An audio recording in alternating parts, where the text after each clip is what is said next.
23 करोड रुपयाचा एवढा भयंकर स्कॅम झाला ज्याच्यात कोणताही ओटीपी हॅक केला नाही, मोबाईल हॅकिंग केली नाही, तरी सुद्धा 23 करोड कसे गेले माहितीये?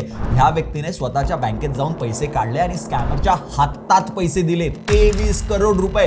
या स्कॅमची सुरुवात झाली. एके दिवशी त्यांना कॉल आला, सांगितलं की तुमचं जे बँकेचं अकाउंट आहे ना ते टेररिस्ट ऍक्टिव्हिटीमध्ये डिटेक्ट झालंय, ज्याच्यामुळे तुम्हाला डिजिटल अरेस्टमध्ये ठेवलं जाते. डिजिटल अरेस्टमध्ये त्यांना किती दिवस ठेवलं माहितीये?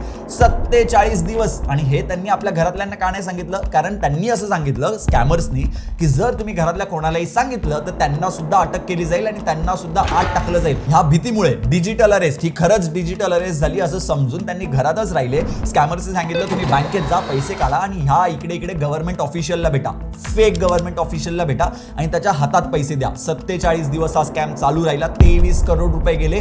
आणि हे एकदम रिअल स्टोरी आहे. जे एकदम जुने बँकर होते, जे रिटायर झाले होते आणि दिल्लीत राहत होते, त्यांच्यासोबत हा स्कॅम झालेला आहे. आता मला हे माहिती आहे की तुम्हाला अशा स्कॅम्स बद्दल माहिती आहे, बट बऱ्याचदा आपल्या घरातले जे पॅरेंट्स असतात त्यांचा ह्या गोष्टींवर विश्वास बसतो, ज्यामुळे ते बऱ्याचदा पैसे देतात, ओटीपी देऊन टाकतात आणि असे स्कॅम्स होतात. तर घरातल्या पॅरेंट्स बरोबर हा व्हिडिओ नक्की शेअर करा आणि अशाच उपयोगी व्हिडिओसाठी टेकी मराठीला फॉलो करा.